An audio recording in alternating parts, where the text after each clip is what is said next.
Hi everybody, this is Michael Hildebrandt and I'm your host on the Sleeptrust podcast, where I'm talking about how to gain back trust in your ability to have a superb sleep again. In this week's episode of the Sleeptrust podcast, we are going to talk about how we can build our sleep resilience to overcome bad nights of sleep. And this is the second out of a 5-part best of program. So stay tuned. I'm sure you're going to love this episode.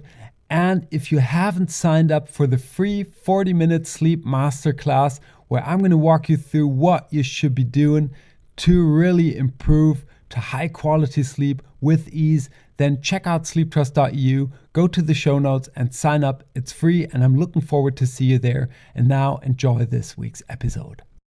We are going to talk about how we can build our sleep resilience. And sleep resilience is very important for you and me if we enter a phase of our lives where our sleep gets challenged and we try this and that and have the feeling that we're stuck, we're not making progress, and sometimes things are even getting worse. Then building sleep resilience will take us to make progress again and to return back to superb sleep.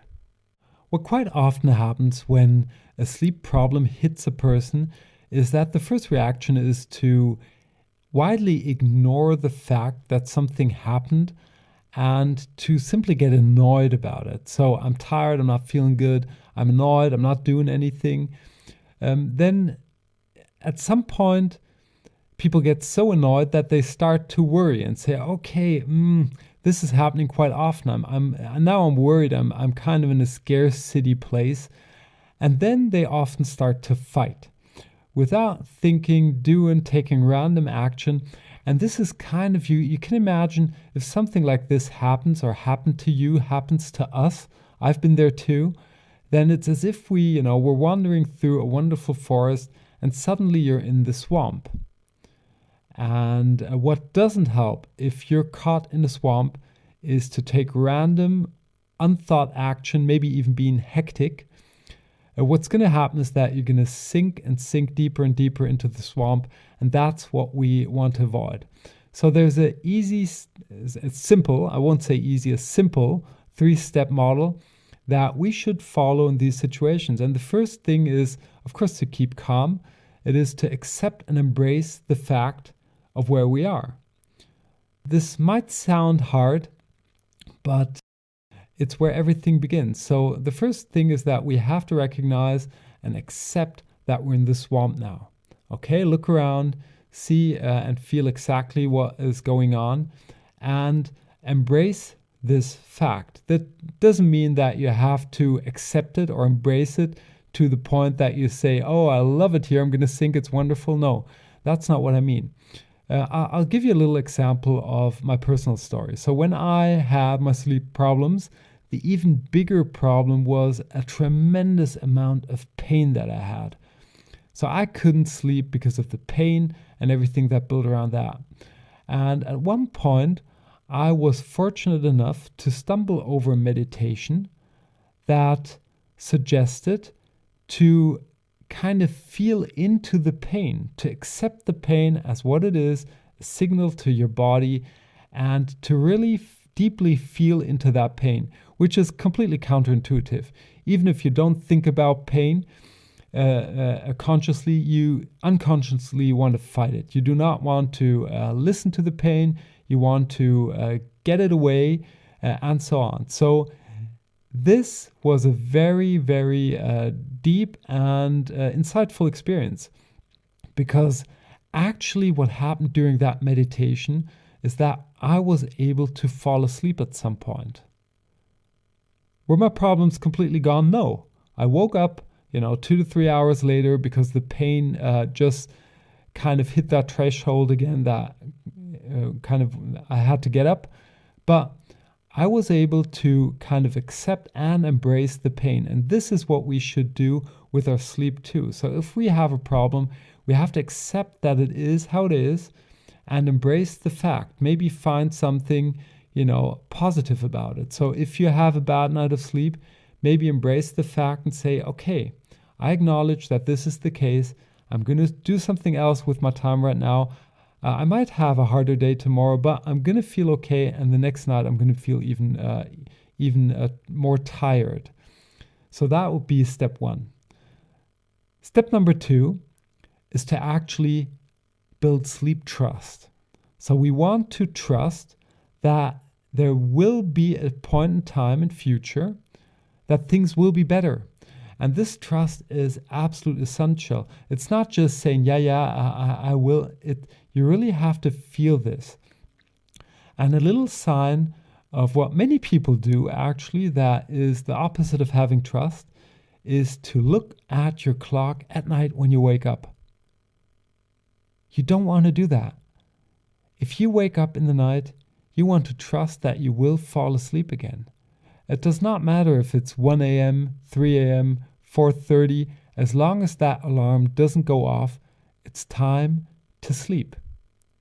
So trust that you will be able to sleep and don't watch your clock. That's a good indication if you have trust or not. That doesn't mean that you have to glue yourself into bed. There are nights that you might want to get up, but you do not need the clock to do so. If you feel and trust your body, another trust there, if your body or mind tells you that you're not going to be able to fall asleep again, then give it a couple of minutes. And if you know that's not going to happen, get up and do something. This is the acceptance and embrace part again. Do something that is pleasurable for you. Maybe read a book, listen to some music, do something that's good. Maybe even have a bath in the middle of the night. Why not? And then at some point when you feel that you're getting tired again, move to bed and cast away all the thoughts that are negative. Tomorrow I will not be able, I have to fall asleep now. That's not good. Cast that away. Accept and embrace and trust. And the third thing that we want to do, and that's bringing this little resilient cycle to an end, is to acknowledge the progress that we are making. Because if we follow step 1 and 2, of course, you have to take action. You have to do things that promote your sleep. There's a lot that you can find at sleeptrust.eu or on other places in the internet where you will find good tips and advices what you can do that actually promotes your sleep instead of letting you sink into the swamp. So pick a couple of things that relate to your particular sleepless cause and do them. See what's good for you, what keeps your mind calm, what keeps your body calm, what brings you into the position to have superb sleep again, and then acknowledge the progress. This is a conscious act to think about, okay, there was something that has been better than the last time when I had this. Small things. Acknowledge the process. Super important to further build your trust. It's kind of like a backwards loop. The more you acknowledge that things are progressing, the more trust you will have that things will get better and better. And the more and easier it will be to accept and embrace bad nights when they come on occasion. So this is kind of the resilience cycle all around sleep. And doing so will help you to get out of that swamp as quickly as possible. And you will, with a little bit of experience, be not only much more routined in the case that you step into that swamp again, but you will also get a better feeling of where on that journey, on that travel that you're just on, the swamps are, and you'll just kind of avoid to run into them before things happen. So I've got a little tool that I can share with you that will support you in step number 3, the acknowledging the process, because one essential thing that you need to do here is to measure your progress. And I've got something called the Sleep Navigator that I will give to you for free. You're going to find it at sleeptrust.eu. So visit the website sleeptrust.eu and check out the show notes to this week's episode and download your Sleep Navigator. This is a simple Excel spreadsheet that you can use on your computer. You can also print it and use it with your pen, where you will track on a daily basis what you're doing and what works and what doesn't. And to give you a little bit of context around this, the Sleep Navigator is part of step number 2 out of a proven 9-step process that I use for each and every of my clients to walk them through from often very low energy levels, feeling fatigue at daytime, bringing them up to those high energy levels, feeling good again. So, the Sleep Navigator is an Excel spreadsheet that you can use to track the things that you are doing to improve your sleep quality. And it brings these things into relationship to the sleep quality that you are actually experiencing, letting you know what exactly helps you to improve your sleep and what doesn't. And of course, you want to do more of the things that help you. We're talking about this today, and I'm mentioning this today because it will help you to acknowledge the process, which is step number 3 out of the resilience cycle. So if you measure the things that you do, it will be much easier to acknowledge the progress that you are making. And as always, you've got the choice. You can say, okay, I'm just going to kind of take action as I'm doing it. I'm going to do it my way. That's fine. You can take that route, or you just choose the easy way. Take the proven process. Listen to this podcast. You did this so far. Download your free cheat sheet, so to say. Download the Sleep Navigator. You'll get it for free at sleeptrust.eu, and I'm going to link it up to the show notes. And with that, let's wrap up this week's episode of the Sleep Trust podcast. If you feel that you're in the sleep swamp at the moment, then sleep resilience is a thing that you want to build. You can do so by following a 3-step process, which is accepting and embracing your sleep problems, trusting that you will be able to return back to superb sleep in future. Don't check your clock at night. And step number 3 is to acknowledge the process best by measuring your results. Don't forget to download your free Sleep Navigator at sleeptrust.eu and the show notes. And that's it for this week's episode of the Sleep Trust podcast. I hope you enjoyed yourself and that you tune in next week when we are going to talk about how to set sleep signals to fix your sleep schedule. Until then, have a superb sleep.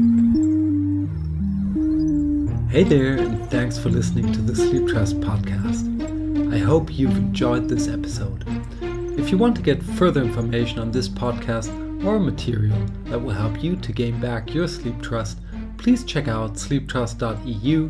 That's sleeptrust.eu, where you will get lots of information around sleep. And here comes some legal stuff. Everything on this podcast is my opinion only, so do not take it as an advice, as I am not a doctor, nor have I considered your personal situation. If you feel that you need medical advice, please consider getting an appointment at your doctor of trust. If you want to give me any kind of feedback on this podcast, feel free to email me at podcast@sleeptrust.eu. I hope you tune in again next week, and until then, have a good sleep.